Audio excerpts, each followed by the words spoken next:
This is Business Decoded podcast with Ronnie Spellman.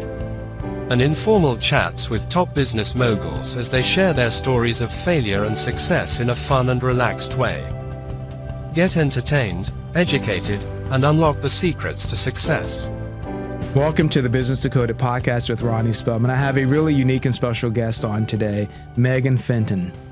Welcome to the program. Thank you. So you are the center manager for the Richardson Gymnastics Center. Yes.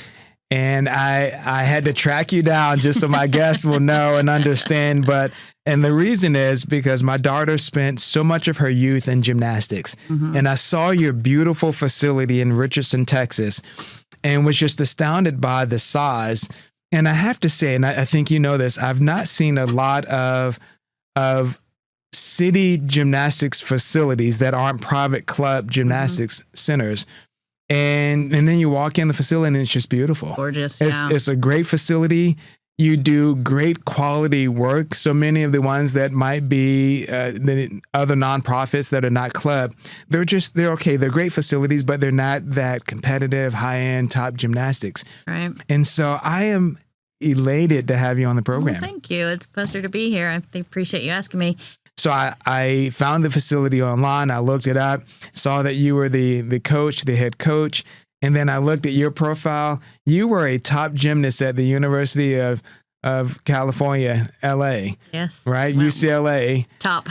You were the first gymnast to score a perfect 10 on the uneven bars at UCLA. Yes. And so I know a lot of coaches that have never been a gymnast, mm-hmm. and they're coaching. I mean, they're doing great. But you were a great gymnast. Well, thank you. Yeah, it's been my life for as long as I can remember.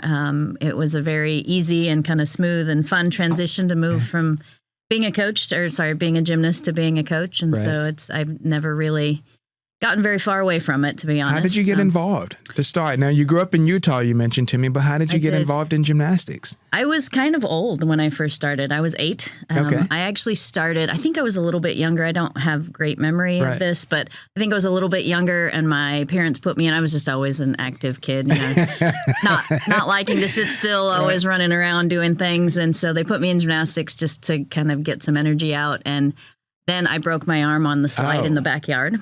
And so I had to quit. And then when I went back, they put me on team. I'd been in gymnastics for a couple of months, and I was a mess, man. I was terrible, but I think luckily my coaches saw some talent in me, and I just really enjoyed it, and it kind of just stuck. I mean, I'm sure, as you know, with your daughter, it is either something that kind of just is there, that internal love for the sport and that desire to spend that kind of time in a gym, and and it just kind of fit very naturally for me. So what's funny with my daughter, she started it too, but not necessarily intentionally. I wasn't a gymnast, spouse wasn't a gymnast, but we had her in a dance class. Mm-hmm. And the dance class was in this beautiful facility. I think the facility was 45,000 square feet, and they had dance, and then connected to it, the same company, they had this huge gymnastics facility. So we walked next door, and we thought our eyes just brightened up, and we thought, and they had a Mommy and Me program. Mm-hmm. And so that's how she got started, and she just loved it. And we couldn't keep her from bouncing on the trampolines, and she loved the foam pit, and just it resonated with her. Mm-hmm. And then she became much better and loved it even more. And at 5, she asked us to go 5 days a week as a kindergartner. And so we did it, and she just fell in love with it. So I can only imagine what that evolution was like for you when you find something that you're passionate about. Mm-hmm. Yeah. It just, as a coach now, I see, you see the kids that, we do rec classes, and those are the kids that, they just kind of like to do something, or even they don't really want to, but their parents are deciding that it's time for them to find something to do, an activity or a sport. And, so they pick gymnastics, and, some of them, it's fine for an hour a week, they're probably good not to do more than that, and then others, it just, and it has to be the whole package, right? You have to have kind of the natural ability. You have to have the support of your family and your parents. You have to have, the place that's close and easy to get to, and all the things that have to fall into place to become a high level athlete, probably in any sport, but feel like gymnastics is a little bit unique in that you have to start so early. Right. It starts pretty early. So that is very true. Yeah. Now, tell us about the different levels and programs you have at your facility. Okay. So we are run through the city of Richardson. Like I said, it is pretty unique that is the case for a municipality to have a program. Most gymnastics centers around the city and the country really are privately owned. Right. So we're different in that we are, I'm a city employee, which is great because I get city benefits and all the good things. But I feel like if you were to walk into the gym, you wouldn't necessarily see a difference other than that it's kind of extra clean. And it's, we've got this beautiful facility that, we were talking a little bit about that there's a byproduct of a bond that the city passed in 2010 and we opened. Our ribbon cutting was, I think, January 2nd of 2013, I think. So we've been in the facility for that long now. But the way we run the facility is very similar to any other privately owned club. We do classes for the parent and tot from at 2 years old all the way up through. We've had kids go to college on scholarships, and that's sort of our goal is to help them accomplish that if that's what they choose to do. Our program doesn't do the elite international competition. That is a little bit different level of commitment and time and that kind of thing. And so it's just not what we choose to do. My passion is to help kids kind of get scholarships and kind of launch their adult lives based on all of the work that they've put in as gymnasts. So as a former gymnast who grew up as a youth in gymnastics and now a coach and leader for the facility, help me understand the importance and value of youth sports. Like I love it. I look at my daughter who spent 10 or so years as a gymnast, and I can see looking back her evolution as a young person and maturity, and I can see her confidence start to build. And there's just so much value in youth sports. Right. And I suspect that's kind of your mission as well. Very much so. For our competitive program, it's our goal for all of the kids that come through our doors is that they come in, they kind of enrich their lives, they get a little bit stronger and more flexible and more agile and more coordinated and all of the things that gymnastics can do. I always call it a really good starter sport, because you can kind of, once you get some foundation there, you can go almost anywhere. But for the kids that really decide that gymnastics is going to be what they're doing, our goal is not only to help them become better gymnasts, but to help them become better people in all the ways that you just kind of mentioned, the goal setting, time management, learning how to succeed in a safe space, learning how to fail in a safe space, goal setting, confidence, all of the things, right? Something that touches my heart. So my daughter started taking gymnastics 5 days a week at the age of 5. And if I remember the timing right, at age 6, she started competing. Our first competition was in San Diego. I remember it like it was yesterday. Yeah. And then at the end of that year, I remember her asking, she said when she saw all the kids getting their awards and trophies and medals, and she asked me, when will I get a medal? Yeah. And it was a hard question to ask. I said, look, just keep working hard. You love this sport, and it'll work out. And before long, I think the next year she was winning all the medals and she was first. But to see that kind of evolution as well is just so delightful as a parent, just to seeing her mature and, as I mentioned, and develop. And one of the gyms that she attended, they had a sign that read describing gymnastics as the art of perfection. Mm-hmm. And I had to think about it. I grew up playing sports, and in basketball, you score a point, you get a point. In baseball, the same thing. In gymnastics, it's kind of the reverse. Everyone starts essentially with 10 points, whatever the tool is, and then you work your way down based on the process. Nowhere to go but down. Right. But it is. And I thought, like, they're absolutely right. It's the ability for you to achieve perfection within that specific apparatus and as a sport. But it was an amazing thought process for me. Right.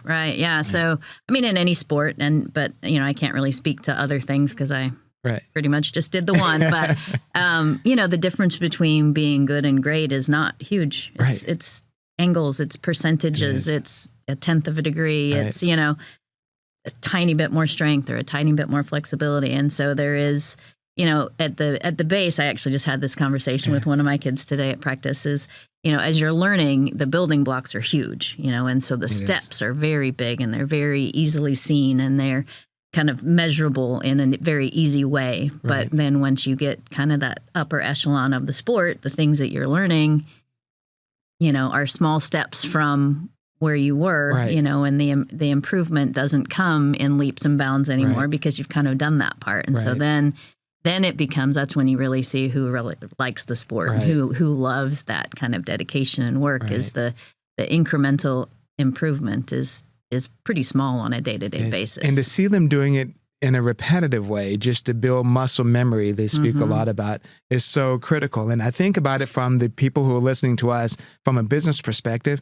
Building that core foundation as you build your business is so important. And then after that, it's kind of incremental. Like I hear business people say making the first $1 million is the most complicated. And at that point, it's really about refining and perfecting what I did for the first $1 million. Right. Yeah, you're developing the systems and the framework that everything then stands upon, right? Exactly. Yeah, sports is the same thing, right? You have to have the good basis, the good foundation, because a little tiny imperfection at the beginning amplifies over the years, right? And so that's the same thing with sport. Is if your basics are strong, it's a lot easier to build on that foundation than it is if there's some little wobbly leg somewhere there.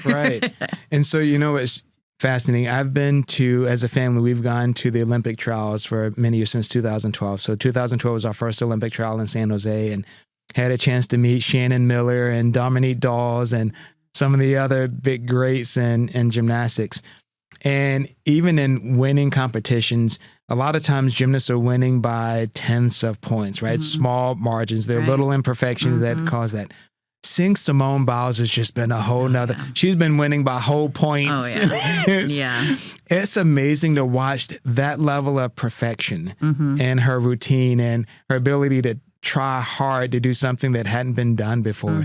It's astounding to me. I don't even know what to say about it. You as a gymnast might have more insight. I mean, she's just amazing, right? I mean, all the things that we talked about, the pieces, the natural ability and the work ethic and the ability to train and the coach that understands her and all those things just fell into place for her. I mean, she is just superhuman anyway. The things that she can do are just so above and beyond what a lot of people can do. I mean, she single-handedly has elevated the sport, she has. Right? I mean, and you look at like kind of the different score system in the elite gymnastics does kind of aid that ability, that if you have the ability to, I mean, her last pass on floor is a lot of people's first passes. That's how much better she is than everybody else. That is so true. Her easiest thing is harder than a lot of people's hardest things on some events. And so, I mean, she's just, they call her the GOAT for a reason, right? What's been fun to watch the Olympic coverage when the Olympics taking place and she's competing. And the whole discussion has changed. So they compare her height on her floor routine to Shaquille O'Neal. Like she's tumbling so high that, and she's relatively tiny. I think 4'11" or so. Yeah, no, I think even more shorter than that. Is it?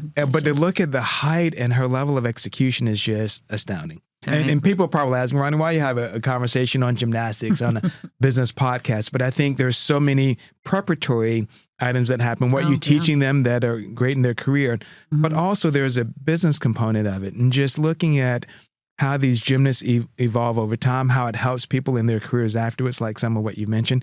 But first of all, it's just a great sport, though. And I love it. But the business of gymnastics, for me, it's fun watching gymnastics in the Olympics. But it's a neat place to be. And what you're coaching these young people on is just very helpful. What do you find as your tools, as you're giving these young gymnasts advice, especially as they start to prepare to look at college? What do you leave them with? Like, what are some of your ideas and concepts and coaching tools and concepts that you're hoping to leave with these gymnasts? Podcasts are so popular, even monkeys are doing it. 75% of Americans listen to podcasts monthly. That's 210 million people in the United States alone. And yes, podcasts are profitable. Joe Rogan is making $30 million per year.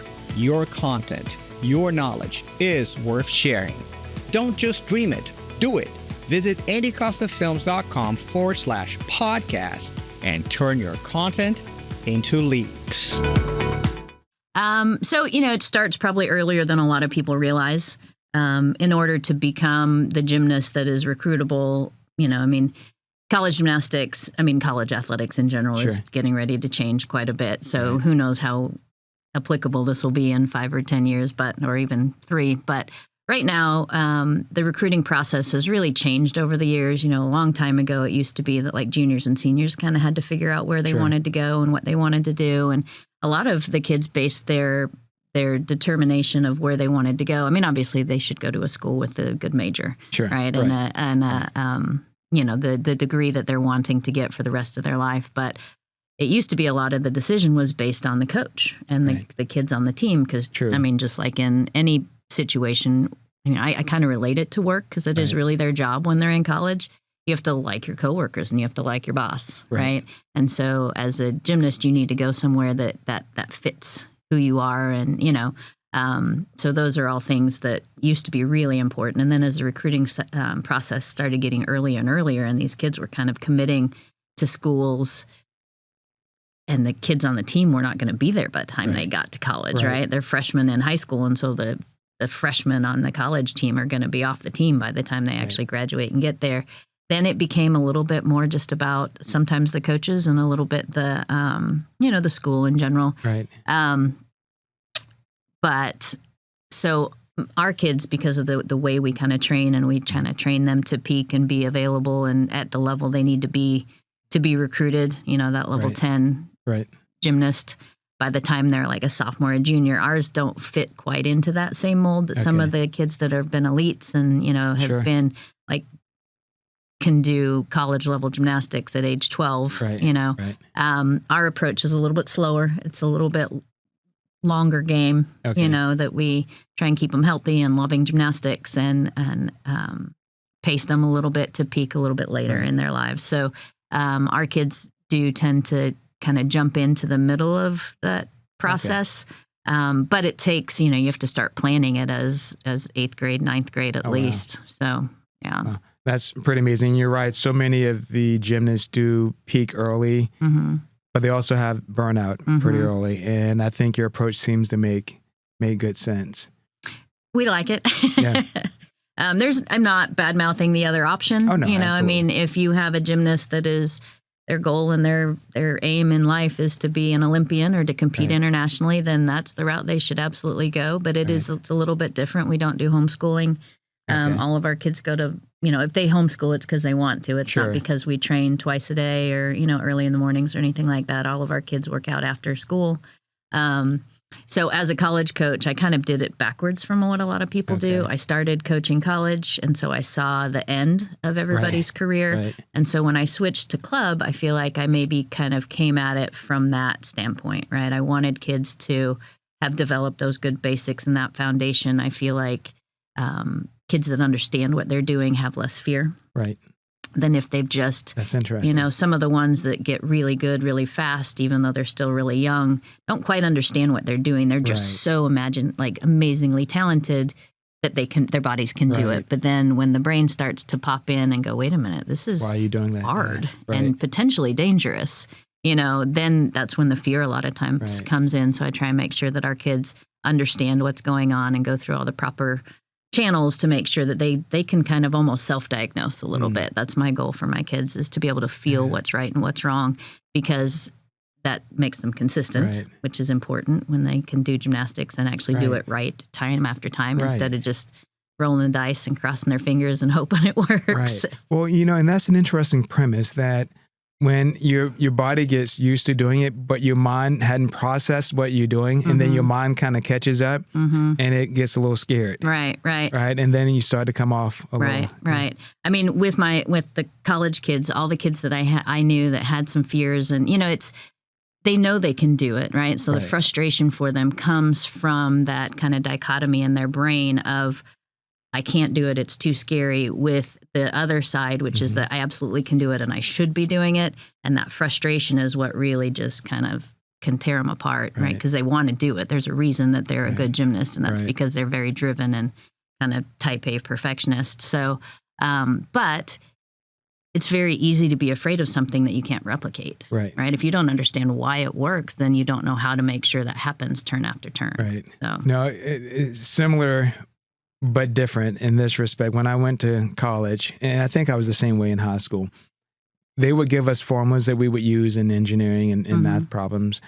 And I was so determined to figure out how the formula was derived because I just needed to understand it so I can figure out how to better apply it in different scenarios. Right.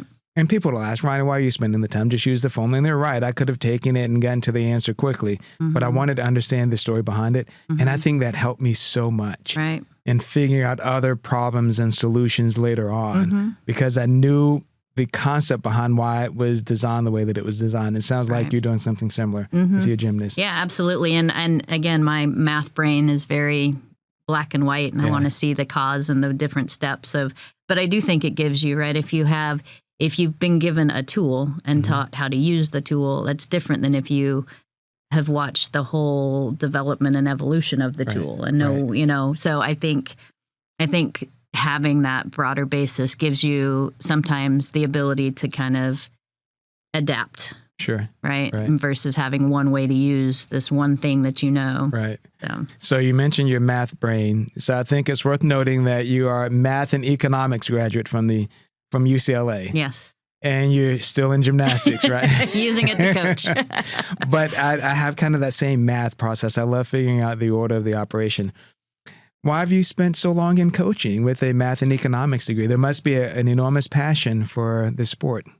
Yeah. I kind of fell into it a little bit. I graduated and was going to go get a consulting job, you know, with one of the big fives out in LA. And then I ended up doing a show for Val at SeaWorld in San Antonio, of all places. Interesting. And I got out there and got under contract, and the show opened, and I was going to take, you know, I'm a little bit old, so I was in college a long time ago. And they were going to fax me my final, and I was going to take it in San Antonio when everybody else was taking it in LA, and then fax it back after I was done. And then the econ department had decided I couldn't do that. So I had to drop my classes, and those classes that I needed to graduate were only offered spring quarter. So I kind of had a year to kill. Oh, wow. And so my friend and former assistant coach at UCLA had taken the head coaching job at UC Santa Barbara and needed an assistant coach. And I had a year to kill before I could get my degree and get a real job and go start my life. And so I started doing that with him and just decided that's what I was meant to do. So Pauley Pavilion, is where you had all of your meets. We spent so much time at UCLA gymnastics meets in Pauley Pavilion. And you mentioned Valerie Condos, who's the head coach. She was there for a long time. A great gymnastics coach. We had some amazing experiences there. It's a special place to be in gymnastics.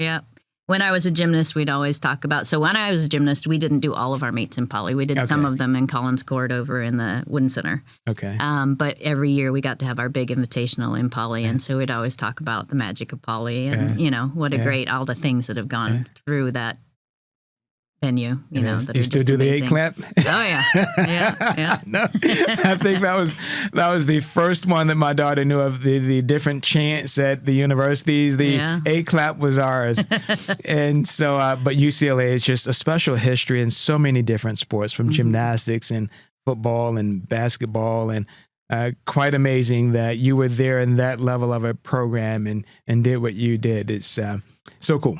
It's really neat. No, I consider myself extremely lucky to have gotten the opportunity to go there. So what's next for you in this gymnastics journey? And you know, so I like what I'm doing. I kind of don't have any plans to change that up. You know, I mentioned one of the things that took me out of college coaching and into club is just kind of that stability and that kind of ability to kind of plant yourself and stay put. So you know, I don't plan to go anywhere. I really like, you know, being able to develop the program. And I would like at some point to coach less and kind of coach the coaches.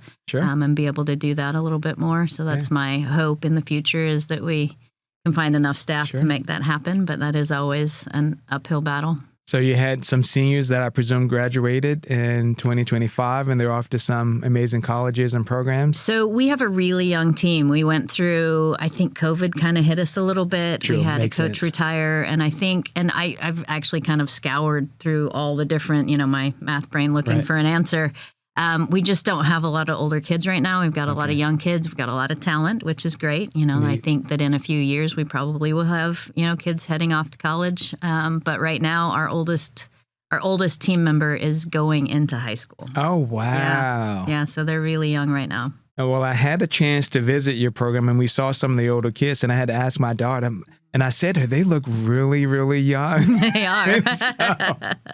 So I'm glad you confirmed it, because I was thinking, oh my gosh, they seem very talented, and I couldn't. My brain was trying to map that out, but very exciting for you, though, to have a young squad and to see them evolve into that next stage and prepare for the next level competitions and the college scene. I think college is just so incredible. The NIL is changing a lot, even in gymnastics. I think it's Olivia Dunn. It was one of the earliest to benefit from the NIL. Right. And she was a gymnast, I think, at LSU. And so that's changed the game as well for a lot of college athletes, particularly gymnasts even, that can monetize that experience. But you mentioned one thing, and I want to end with this. I know we're near our time. And that was kind of the commitment that collegiate athletes made. You know, my daughter she was in gymnastics before college all the time. But at the collegiate level, the gymnast, you're in classroom doing everything that all the other students are. And then you're training in the morning and then in the evening, and you're traveling for meets. It's a lot of work. It is. And I commend any college athlete that can find a balance between doing both, being a full-time student and almost being a full-time athlete as well. Absolutely. I can work a 60-hour week and be less busy than I was when I was an athlete. So, I mean, the things that it teaches you are just amazing. I mean, there's a reason companies go and recruit out of athletic departments. And it's and that's a good point as well. I think for our listeners that are in business, Enterprise Rent-A-Car had an incredible student-athlete program, recruiting program. And they did exceptionally well. I don't know if it's still the same, but many years ago, you walk into an Enterprise and both the men and women were 6'5" and up. A lot of them, I'm exaggerating a little, but they were all athletes. So they had an incredible recruiting program out of the universities. But I think recruiting an athlete in any business is an incredible opportunity because of their experience and the training and the skills they develop and their commitment. So I agree with you there. When I was young, I really, even in college, I just didn't appreciate, because I hadn't been out in the world to see what, you're in such a bubble that everybody does the same thing you do, and they're as dedicated and motivated and, hardworking. And so I didn't understand it at the time, but I mean, the ability to work hard and pay attention to detail and take criticism and, be able to do all the things that are so important in business and in the working world that we learned at age here's what's funny. We'll end with this as well. I'll let you have the last comment. But what's fascinating, and you talk about the skills, that it's amazing to me to see a young person not show up on time for work. And you take an athlete, for the most part, I don't typically see them show up late for practice, so they're not going to show up late for work. Otherwise, they're doing 50 push-ups. Rope climb. The rope climbs, I know. My daughter would climb those ropes up and down with her legs out. My daughter, for whatever reason, she'd take on some of that for the other gymnasts that couldn't perform it. Like they got into trouble, and I would ask her, why are you climbing the rope so many times? She was doing it to help her friend. Oh, well, but that sweet. kind of camaraderie and teamwork but no, you don't see athletes showing up late for work. No, they're just used to that kind of discipline, right? They are. That life. Megan, it's been an honor to have you on the program. Thank you for letting me bug you so much and just showing up at your gym to get you on the program. But I was just so honored and impressed by not only your coaching and your career, but also your gym. Well, thank you. And just wanted to share what you're doing with anyone that's listening to our program. Well, I appreciate it. I'm very lucky to have the life I get to lead. Very cool. Thank you for joining us. All right. Thank you. Thank you for joining us on the Business Decoded podcast with Ronnie Spellman. Thank you for listening to Business Decoded podcast with Ronnie Spellman. Please be sure to subscribe and share and stay tuned for more incredible Business Decoded episodes.